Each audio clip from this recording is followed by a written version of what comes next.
I took her. She said we should hook up the boyfriend and booger. Don't know me, that nigga, my being the clouds. One full of Henny, I drink and I drown. Hey guys, what's up? It is Sam from Harkey Fishing, and we are at work today. It's been an interesting week of fishing, and a little late getting this fishing report out.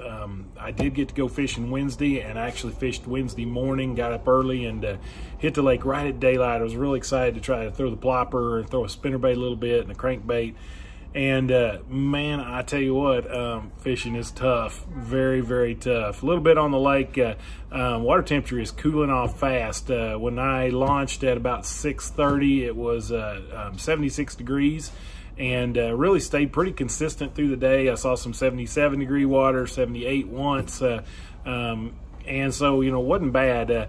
I fished till about noon, and lake level was at 9:15.4, I believe. It's been real stable on as far as the lake level goes, and so you know, nothing changing much there. They're not generating much current. They turn on they start generating a little power, usually about 1 or 2 in the afternoon, and generate for a few hours to meet the peak demand, and then they're done with it. But you know, the bite was really tough for me. We fished till noon. I went home for about 4 hours, and I went back fishing, and then fished till about 10:30 that night. And both the day bite and the night bite was super tough. And so a little bit about what I did in the daytime. I kind of alternated between a chartreuse and white spinnerbait with large gold willow blades. The wind was howling, and I just knew I could catch them on that spinnerbait. And so what I did is I targeted kind of 30 to 45 degree banks that had some standing timber out there, looking for cedar trees that were topping out. You know, cedar trees that were in 10 to 15 foot of water and topping out right near the surface. And I would throw that spinnerbait. And this time of year, this typically will work. I'd reel that spinnerbait, burn it pretty close to the surface, and when you get just past those trees, kill it. And you know, really thought I would waylay them. This time of year, that pattern can really catch some big fish. And gosh, I probably threw that for an hour and a half to 2 hours, alternating between the plopper and that. I'd throw the plopper up shallow, and as soon as I get to a tree, I'd throw the plopper once across it, pick up the spinnerbait, and burn it across the top of that, and then kill it. And I ended up catching one keeper that I got to the boat, and it flopped off, and it wasn't huge, 2 pounds maybe. You know, that spinnerbait bite just isn't quite there yet, but with the water cooling down, I'm telling you, one day you're going to show up and it will be there. And first dog to the food usually gets it. So you know, keep that in mind. You know, it's definitely something I'm going to have on the deck of my boat for the next month, maybe 2, is that spinnerbait. A lot of the shad are moving back into the pockets. They're moving into the creek arms. And in fact, last night I fished in the Baxter area, you know, I use live scope quite a bit. This time of year you don't need it that much, but my gosh, you couldn't hardly see the water column because of all the shad. They are so thick. Was in Big Indian Creek, and kind of doing similar things to what I did yesterday morning.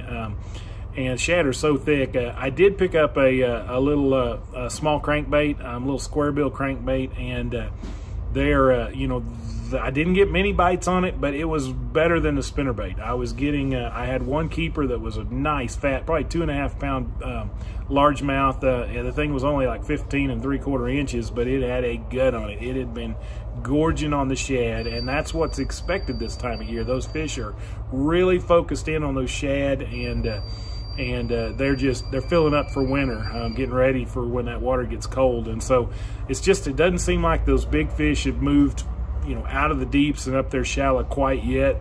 But I really have a feeling this is going to happen in a pretty quick fashion. The weather we're getting, the cool nights and really pretty cool days too. So you know, in the fall, I would definitely, you know, have your topwater tied on. It's a great time to catch fish on topwater. Have that spinnerbait tied on. Get you a crankbait tied on. I didn't slow fish much yesterday. The wind was blowing, gosh, Wednesday and Thursday, wind was blowing 20, 25 miles an hour, and it's really challenging to throw a slow bait. I did try to drop shot in a couple little protected deep docks, and really I wasn't finding a whole lot there. So that drop shot bite has diminished a little bit, and it's supposed to this time of year. The fish start spreading out, which makes them easier to catch. You don't have to find the schools of them, but it also makes it a little more challenging to get a pattern going, because they're one day they're there, one day they're not. So you know, a jig is still working. That's obviously my favorite bait to throw, and I throw it a lot. It's still working a little, but man, it's fall. You just never know. And I don't fish for a living. I'm not a guy I work for a living, but I fish when I can. And so get out there and go fishing. Enjoy being out there in the fall, because it's beautiful. Man, you'll go out there one day and you may really catch them good, and then like me, Wednesday, we caught 2 keepers in about 8 hours of fishing. That's pretty poor. And so every now and then you have a day like that. And so I did throw a jig in some brush piles. There's a few bites in them. They weren't there as good as I thought.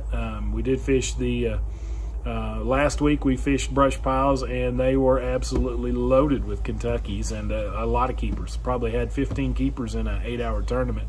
But our biggest fish that we caught out of there was 2.5 pounds, and that's really kind of changed. We've been catching some quality but not quantity, and last weekend was quantity, not quality. And so anyhow, that's what we got for you today. Get out there and go fishing. Enjoy the great outdoors. Sorry about the phone ringing in the background, but that means it's time to go to work. So you guys, until next time, we'll see you.